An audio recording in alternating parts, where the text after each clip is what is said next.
नमस्कार दोस्तों, मेरा नाम है मनीष कुमार सिंह और आप देख रहे हैं 4 पीएम महाराष्ट्र। दोस्तों आपको पता है कि शरद पवार एक के बाद एक जो हैं वो बीजेपी और अजित पवार के एनसीपी के जो नेता हैं जो पार्टी छोड़ के जा रहे हैं उनको अपनी पार्टी में शामिल कर रहे हैं। ये यूँ कहिए कि उनकी पार्टी को तोड़-तोड़ के उनके जो कहते हैं कि एक जो किलाबंदी थी उसकी एक-एक ईंट को खींच रहे हैं शरद पवार।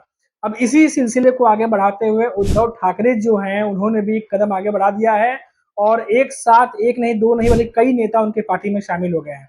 मातोश्री पहुंची ये नेता और इन्होंने उद्धव ठाकरे की पार्टी जो यूबीटी पक्ष है, यूबीटी शिवसेना, वो ज्वाइन कर ली और बताया जा रहा है कि ये उद्धव ठाकरे की तरफ से एक बड़ा धमाका है कि शरद पवार की तरह अब उद्धव ठाकरे भी विधानसभा चुनाव से पहले मैन टू मैन मार्किंग जो कहते हैं वो कर रहे हैं। क्या है पूरी खबर, कौन है वो नेता जो पार्टी छोड़ के गए हैं, मैं उनको उनके बारे में आपको बताता हूँ।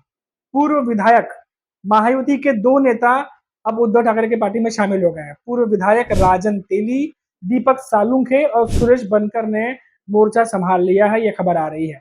अब देखिए कि ये जो खबर है ये इसलिए भी इम्पोर्टेंट है क्योंकि अब चुनाव जो है वो नजदीक आ चुके हैं और ऐसे में पार्टी छोड़ के जाना एक झटका लगता है, एक क्योंकि पार्टी को तैयार होना पड़ता है क्योंकि एक नेता जब जाता है उसके साथ में उसके समर्थक, उसके जो कार्यकर्ता हैं वो भी दूसरे पार्टी में चले जाते हैं। अब देखिए जो खबर है मैं आपको बताता हूँ उसमें क्या कुछ कहा गया है। एनसीपी नेता और पूर्व विधायक दीपक सालुंके ने अब मशाल थाम ली है। वो एनसीपी के सोलापुर जिला अध्यक्ष हैं और उनकी पार्टी में आना अब अजित पवार के लिए झटका माना जा रहा है। संगोला से शिंदे सेना के शाहजी बापू पाटिल विधायक हैं, उनके खिलाफ सालुंखे को उम्मीदवारी मिलने की संभावना है। देखिए अभी शिवसेना बनाम शिवसेना हो सकता है दोस्तों, लेकिन किसान मजदूर पार्टी सांगोलिया की सीट पर जोर दे रही है, इसलिए महाविकास आघाड़ी में सांगोला की जगह कौन लेगा ये अब अहम सवाल है। दूसरी तरफ देखिए बीजेपी नेता और पूर्व विधायक राजन तेली भी अब उद्धव ठाकरे की पार्टी में शामिल हो गए हैं। वो 19 साल बाद घर लौटे हैं, घर वापसी से कहा जाता है महाराष्ट्र की मीडिया में। पार्टी में शामिल होने के बाद उन्होंने अपनी भावनाएं व्यक्त करते हुए कहा कि नारायण राणे के साथ जाना और शिवसेना छोड़ना मेरी बहुत बड़ी गलती थी। ये बात राजन तेली कह रहे हैं दोस्तों, अब तो यूबीटी पक्ष में वो वापस आ चुके हैं शिवसेना में। इस बात की पूरी संभावना है कि उन्हें सावंतवाड़ी से उम्मीदवारी मिल सकती है दोस्तों। जो दीपक केसरकर यहाँ के विधायक हैं और वो शिंदे सेना में है दोस्तों, तो यहाँ भी शिवसेना बनाम शिवसेना, यानी बेसिकली जो लड़ाई है विधानसभा में ये मैक्सिमम सीटों पर शिवसेना बनाम शिवसेना ही होने वाली है। और आगे लिखते हैं कि जो ठाकरे सेना में जो उद्धव ठाकरे की शिवसेना है उसमें आना नारायण राणे के लिए एक बड़ा झटका माना जा रहा है। और ये तमाम जो नेता हैं जिनका मैंने नाम बताया ये मातोश्री पहुंचे और वहां जाकर के उन्होंने उद्धव ठाकरे की पार्टी यूबीटी जो शिवसेना है उसे ज्वाइन कर ली। अब देखिए दोस्तों ये तमाम जो नेता हैं ये पहले एक ही पार्टी में हुआ करते थे, ये बताने की इतनी जरूरत नहीं है हालांकि, फिर वो पार्टी टूटी और दूसरी पार्टियों में चले गए। अब ये जो एन मौके पर अब 1 महीने से भी कम समय का वक्त बचा है चुनाव में दोस्तों, और ऐसे में तमाम जो महायुति के नेता हैं ये धीरे-धीरे करके अब एनडीए गठबंधन की तरफ जो है बढ़ते चले जा रहे हैं। इससे 2 संदेश जाते हैं दोस्तों। या एक तो ये कि इन नेताओं के मन के मुताबिक महायुति में जो इनसे वादे किए गए वो पूरा नहीं किया गया।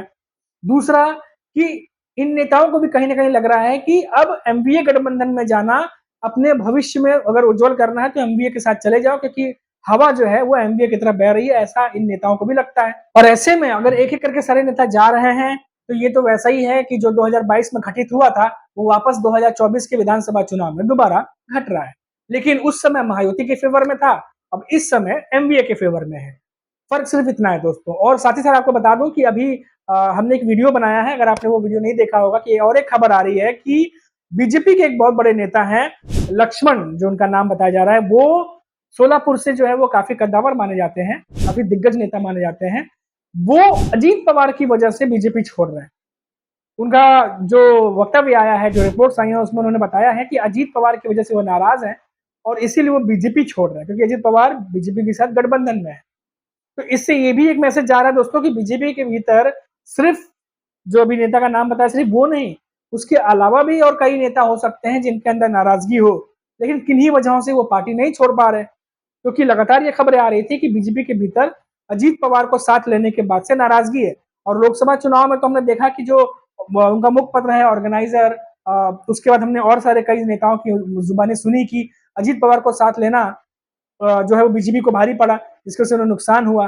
और एक बार तो देवेंद्र फडणवीस खुद भी ये बात कह चुके हैं कि जो एकनाथ शिंदे की शिवसेना है उनके वोटर्स जो है ट्रांसफर हुए, लेकिन अजीत पवार के एनसीपी के वोटर्स जो है बीजेपी को ट्रांसफर नहीं हुए, जिसकी वजह से थोड़ा नुकसान उठाना पड़ा। तो ये जो चीजें हैं तमाम ये सामने आ रही है एक एक करके, और ये क्योंकि फैक्टर हैं दोस्तों, ये अलग अलग फैक्टर हैं। कहीं से नेता नाराज हो रहे हैं, कहीं कोई कार्यकर्ता नाराज हो रहे हैं, और ये चुनाव से ठीक पहले अगर पार्टी छोड़ के जाते हैं तो असंतोष की भावना पार्टी के बाकी नेताओं में भी बनती है। तो अब ये देखना होगा कि सबको आपने 2022 में जो है शामिल तो कर लिया, लेकिन जो अपॉर्चुनिटी देने की जब बात आई है तो सबको नहीं मिल रही है। जाहिर सी बात है सबको देना पॉसिबल भी नहीं है। तो ऐसे में जिसको नहीं मिल रही है वो पार्टी छोड़ के जा रहे हैं या फिर अलग अलग कारणों से जा रहे हैं। लेकिन इसमें सबसे बात यह है कि ये जो चुनाव के ठीक एन वक्त पहले ये जो दल बदल हो रही है, इसमें बहुत सारे जो नेता हैं वो एमबीए के पक्ष में जा रहे हैं, और जो एमबीए के लिए एक अच्छी खबर भी है, क्योंकि बहुत सारी चीजें जो है वो अनुकूल हो जाती हैं फिर, क्योंकि वहाँ के जो नेता हैं, वहाँ के जो कार्यकर्ता है, वहाँ के जो समर्थक हैं, वो भी उनका भी सपोर्ट मिलता है जब ऐसी घटनाएं होती हैं। और हो सकता है कि इसके पीछे जो एमबीए है उनका कुछ और रणनीति भी हो, क्योंकि शरद पवार लगातार, अब देखिए जो दिग्गज नेता है, जो कद्दावर नेता है, एक एक करके अपने पार्टी में वो लगातार शामिल करते जा रहे हैं, जिसमें हर हर चौथे पांचवें दिन ये खबर आती है कि अजीत पवार के एनसीपी या बीजेपी से कोई नेता जो है वो शरद पवार की पार्टी में गया है। ये शरद पवार की एक सोची समझी रणनीति है, क्योंकि उन्हें पता है एक एक सीट पर कि कौन सा नेता कितना मजबूत है, और वो मैन टू मैन मार्किंग कर रहे हैं, ऐसी भी खबर आई थी। और उसी राह पर जो है आगे वो उद्धव ठाकरे अब बढ़ रहे हैं, और कई सारे नेताओं को हमने देखा उन्होंने अपनी पार्टी में वापस शामिल भी किया है। तो चलिए, अभी तो ये खबर अभी तो आई है तो हमने आप तक पहुंचा दी। अभी ये भी सुनने में आ रहा है कि अभी बहुत सारे और नेता हैं जो एमबीए की तरफ रुख कर सकते हैं। और इन सब के बीच जो सबसे बड़ा इंतजार चल रहा है वो ये चल रहा है कि सीट शेयरिंग जो है वो कब तक होगी, उम्मीदवारों की सूची कब तक आएगी। देखिए 3 सस्पेंस थे, उसमें से पहला सस्पेंस था कि चुनाव कब होंगे, जिस पर से पर्दा उठ गया, 20 नवंबर की डेट आ गई। दूसरा सस्पेंस है कि कौन सी पार्टी कितने सीटों पर लड़ने वाली है।